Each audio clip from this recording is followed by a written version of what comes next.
आज आपको सूचना देने के लिए आया हूं मैं।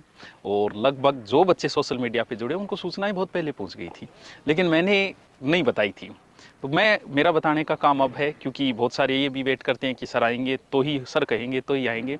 तो भी मांग के तो देखो ब्याह जेड़ो काम हो रहे हैं। तो एक नई शुरुआत है, स्कूली दुनिया में हम प्रवेश कर रहे हैं। स्कूल के अंदर हम क्या क्या देंगे वो सारी फैसिलिटी आप आएंगे देखेंगे। आप अपने माता पिता के साथ आइए, भाई बहनों के साथ आइए, भतीजे के साथ आइए। आपके मान ला कि कुछ की शादी नहीं की हुई है तो कोई बात नहीं, आगे शादी होगी। अपने बच्चों के भविष्य के लिए देखने के लिए आइए, क्योंकि हम नई शुरुआत कर रहे हैं, डिजिटल शुरुआत। प्ले स्कूल, ऐसी स्कूल जिसमें सारी चीज़ें बच्चे को मिलें। पढ़ाई तो एक प्राथमिक काम है। जो बच्चा 15-17 साल पढ़ता है और उतना नहीं पढ़ पाता जितना हम 4 महीने में कोचिंग में सिखाते हैं। आप आए होंगे, आपको पता है कि आप 4 महीने में वो सीख के जाते हो, 17 साल में नहीं सीखते। यहाँ पर तो हमारे साथ बच्चा जो है वो अगर पहली क्लास में आया तो 12 साल रहेगा, तो सोचो हम उसे क्या क्या सिखाएंगे। स्किल डेवलपमेंट हमारा उद्देश्य होगा, खेल हमारा उद्देश्य होगा, पढ़ाई है ही। और नया ये है कि छठी के साथ हम कंपटीशन, क्योंकि स्कूल में क्या होता है, जैसे हिंदी ग्रामर लगती है, हिंदी ग्रामर नहीं पढ़ाते, कंपटीशन में ग्रामर लगती है। स्कूल के अंदर इंग्लिश किताबें पढ़ाते हैं, कंपटीशन में ग्रामर आती है।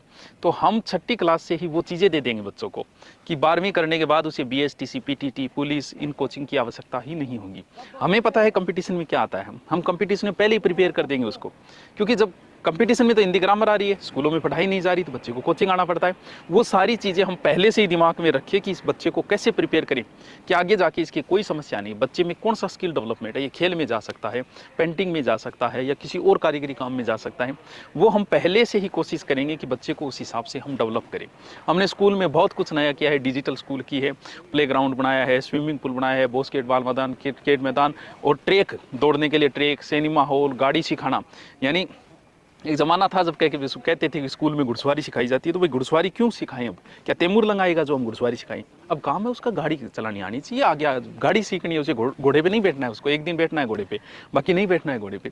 तो हम वो चीज़ देंगे कि जो आगे जरूरत है, आगे जरूरत गाड़ी की है ना कि घोड़े की जरूरत है। तो वो चीज़ें हम पहले से ही प्रिपेयर करके यहाँ स्कूल में आपको देंगे। तो आप स्कूल में आइएगा 27 तारीख को 10 बजे के बाद, जब आपका मन हो। और जो लोग बच्चे मेरे पास पढ़ रहे हैं, बहुत पहले पढ़ के गए हैं, तो हम वैसे तो आगे तो नहीं बुला पाएंगे। और पुराने दिन बड़े याद आते हैं, जैसे क्योंकि कोचिंग की लाइफ बड़ी याद आती है, हॉस्टल की, कोचिंग की वो गलियाँ जहाँ घड़ी कादो हो, घड़ी सफाई ही, घड़ी पर चीज़ें याद आ। तो मैं चाहूँगा कि जो भी मेरे पास पढ़ के गए हैं वो एक बार ज़रूर आइएगा, आके देखिए, इस बहाने हमारी दोबारा मुलाकात हो जाए, वरना पता नहीं लाइफ में कभी होगी या नहीं। जो भी बच्चे पढ़ के गए, जो भी तारानगर में बच्चे और बच्चियाँ रह रही हैं, वो भी आएंगे। गुरुकुल से आपको दे दी जाएगी व्यवस्थाएं, वहीं यहाँ तक पहुँचने के लिए साधन लगा दिया जाएगा। तो गुरुकुल आ जाइएगा, वहाँ से साधन में आ जाएगा, चाहे जैसे आपको मन करे।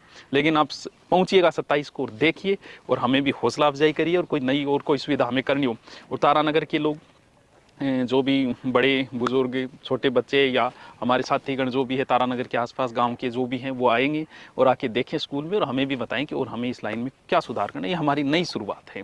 Okay, thank you. 27 तारीख को आपका इंतज़ार रहेगा। Thank you.